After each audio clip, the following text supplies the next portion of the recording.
அது ஒரு வசந்த கால சாயங்காலம். மகேந்திர தடாகம் அப்படிங்கிற ஏரியோட கரை வழியா போற பாதையில 2 பேர் நடந்து போயிட்டுருக்காங்க. அவங்க காஞ்சிபுரம் நகர நோக்கி நடந்துகிட்டு இருக்காங்க. அவங்கள்ல ஒருத்தரு 6 அடி உயரத்துக்கு மேல வளர்ந்திருக்காரு. அவர் ஒரு புத்த துறவி. காவி துணி அணிஞ்சிருக்காரு. அவர் ரொம்ப கடுமையான விரதம்லாம் எடுத்திருப்பார் போல. அவர் உடம்பு ரொம்ப கடினமா இருக்கு. அவர் முகமும் ஒருவித அன்பையோ, பக்தியையோ குடுக்கல. அவர பார்க்க ஒரு மாரி பயமா தான் இருக்கு. இன்னொரு பிரயாணி கட்டுக்கோப்பான உடம்பும் கலை பொருந்திய முகமும் உடைய ஒரு இளைஞன். 2 பேரும் ரொம்ப நேரம் நடந்து வந்திருப்பாங்க போல. ரொம்ப களைப்பா இருக்காங்க. தலைநகரம் இன்னும் எவ்வளவு தூரம் இருக்கு அப்படின்னு அந்த வாலிபன் வந்து கேட்குறான். அதோ அப்படின்னு அந்த துறவி வந்து காட்டிய பக்கம் பார்த்தா அடர்ந்த மரங்களுக்கு இடையில தூரத்துல மாட மாளிகைகளோட விமானங்கள்லாம் தெரியுது. சரி, இங்க இருந்து போறதுக்கு கொஞ்ச நேரம் தானே ஆகும். நான் கொஞ்ச நேரம் இங்க உட்காந்துட்டு வரேன். அவசரம்னா நீங்க வேணா முன்னாடி போகலாம் அப்படின்னு சொல்லிட்டு அவன் கையில இருக்கிற முட்டையையும் தடியையும் கீழே வச்சுட்டு அப்படியே ஏரிய பார்த்துக்கிட்டு உட்கார்றான். துறவியும் அவனுக்கு பக்கத்துல மேற்கு திசையை பார்த்துக்கிட்டே உட்கார்றாரு. சூரியன் வந்து அஸ்தமனம் ஆகிக்கிட்டு இருக்கு.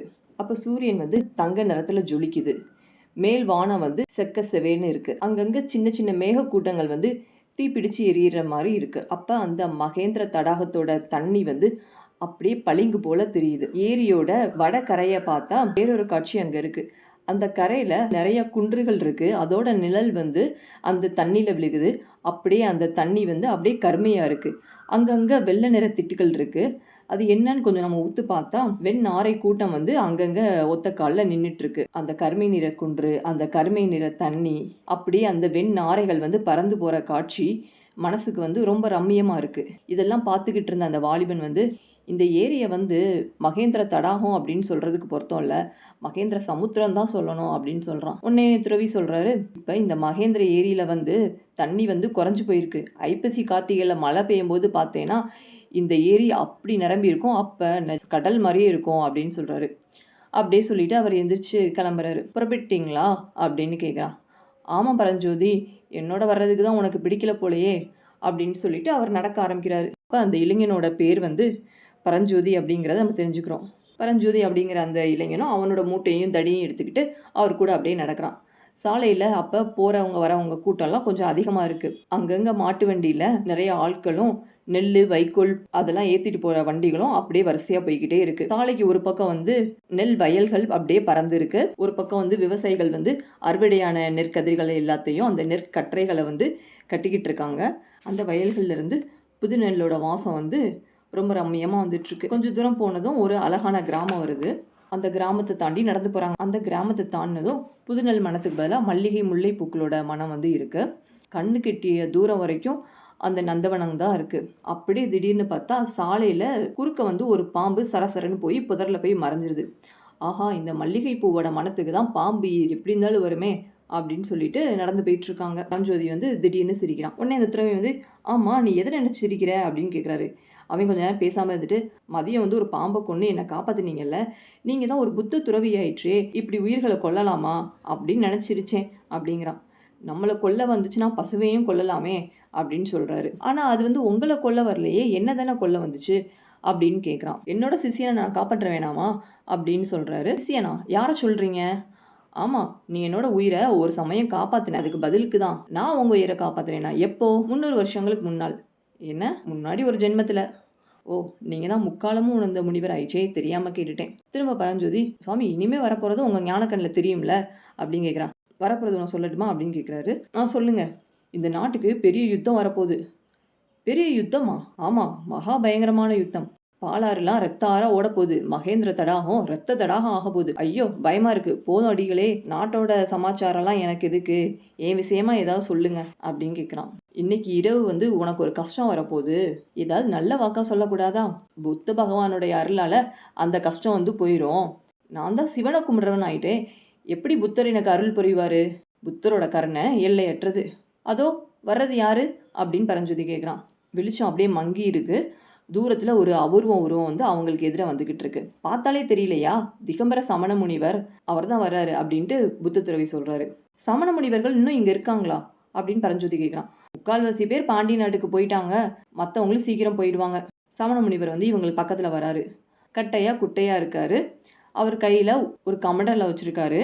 இன்னொரு கையில வந்து மயில் தொகையை விசிறி ஒரு சிறு பாய் வச்சிருக்காரு. அவர் பக்கத்துல வந்ததும் புத்த துறவி புத்தம் சரணம் கச்சாமி அப்படிங்கிறாரு.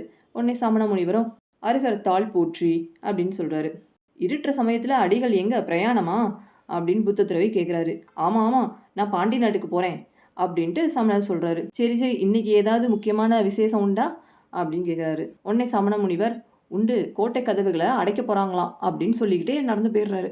ஒரு காலத்துல இந்த பல்லவ ராஜ்யத்துல சமணர்கள் வச்சதே சட்டமா இருந்தது. அவங்க கிழிச்ச கோடு தாண்டாம மகேந்திர சக்கரவர்த்தி எதையுமே செய்ய மாட்டாரு. ஆனா இப்போ அப்படின்னு சொல்லிட்டு புத்த துறவி அப்படியே நிப்பாட்டிடுறாரு. இப்ப என்ன அப்படின்னு பரஞ்சோதி கேட்குறான். இப்போ சைவ வைஷ்ணவர்களின் பாடு இந்த நாட்டில் கொண்டாட்டமா இருக்கு. ஆமா, ஏதோ கோட்டை கதவு சாத்துறத பத்தி சமண முனிவர் சொன்னாரே, அது என்ன அப்படின்னு கேட்குறான். அங்க பாரு அப்படிங்கிறாரு. அப்ப சாலையில ஒரு முடுக்குல திரும்புறாங்க. எதிர்க்க வந்து காஞ்சிபுரம் நகரோட தெற்கு கோட்டை வாசல் தெரியுது. அந்த கோட்டை வாசலோட பிரம்மாண்டமான கதவுகள் வந்து மூடி இருக்கு. 2ஆம் அத்தியாயம் தலைநகரம். கோட்டை சுவரை சேர்ந்தாப்புல ஒரு பெரிய அகழி இருக்கு. அதோட அகலம் வந்து சுமார் ஒரு 100 அடி இருக்கும். குனிஞ்சு பார்த்தா பயங்கர பள்ளமா இருக்கு. அடியில தண்ணி வந்து அப்படியே இருட்டா தெரியுது.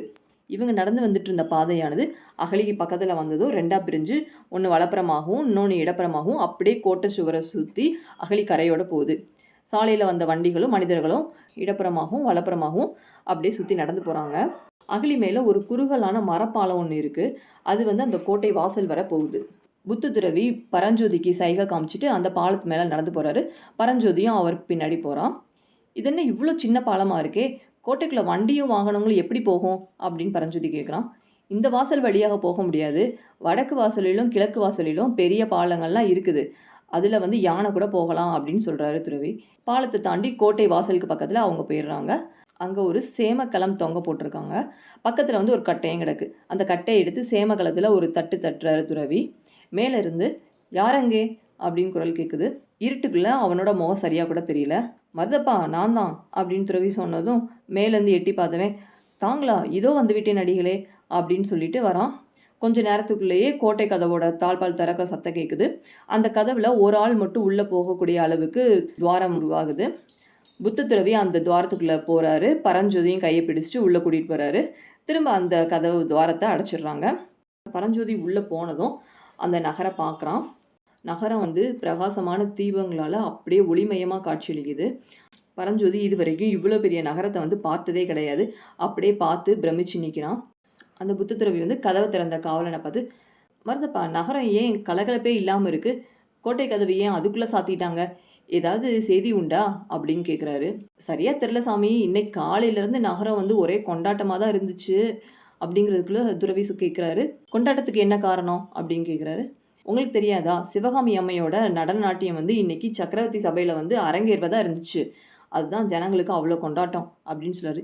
எந்த சிவகாமி அம்மை அப்படின்னு கேட்குறாரு. வேற யாரு, ஆயனரோட மக சிவகாமியை தான். இதுவரை பேச்சை கவனிக்காத மாதிரி இருந்த பரஞ்சோதி வந்து திடீர்னு திரும்பி, யாரு, ஆயன சிற்பியாரா அப்படின்னு கேட்குறான். ஆமா அப்படின்னு காவலன் சொல்லிட்டு பரஞ்சோதியை பார்த்து, யார் அடிகளை இந்த பிள்ளை அப்படின்னு கேட்குறான். இவன் வந்து என்னோட சிஷ்யன், நீ மேலே சொல்லு. சிவகாமி அம்மையோட நடனம் அரங்கேறுவதா இருந்துச்சு. அப்புறம் என்னாச்சு? சபையெல்லாம் கூடி அரங்கேற்றம் நடந்துட்டு இருந்துச்சாம். பாதியிலே நடந்துட்டு இருக்கும்போது யாரோ தூதுவர்கள் வந்தாங்களாம். ரொம்ப அவசர செய்தியாம். சக்கரவர்த்தி சபையிலேருந்து திடீர்னு எழுந்து போயிட்டாராம். அப்புறம் திரும்பி சபைக்கே வரலையாம். நம்ம இளவரசரும் அமைச்சர்களும் கூட போயிட்டாங்களாம். நடன நாட்டியம் வந்து பாதியிலே நின்று போயிடுச்சாம். சூரியன் அஸ்தமனம் ஆனதும் கோட்டை கதவுகளை சாத்துமாறு எனக்கு கட்டளை கொடுத்தாங்க. என்னவா இருக்கும் சாமி, ஏதாவது யுத்தம் வரக்கூடுமா? ஆனா காஞ்சி சக்கரவர்த்தியோட யுத்தம் செய்யக்கூடிய அளவுக்கு அரசன் இந்த உலகத்திலே இல்லையே அப்படின்னு மருதப்பன் சொல்றான். அப்படிலாம் சொல்லக்கூடாது மருதப்பா. இன்னைக்கு மணிமகுடம் தரித்து மன்னாதி மன்னர்களா இருப்பவர்கள் நாளைக்கு.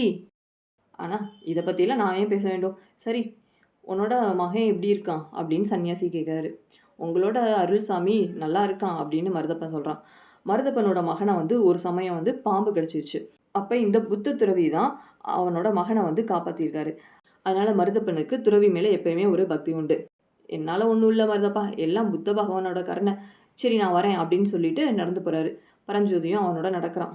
அடிகளே, கோட்டை கதவை சாத்தும்படி கட்டளை வந்திருக்கும் போது உங்களை மட்டும் காவலன் எப்படி விட்டான் அப்படின்னு பரஞ்சோதி கேட்குறான். எல்லாம் இந்த காவி துணியோட மகிமை தான் அப்படின்னு சொல்றாரு.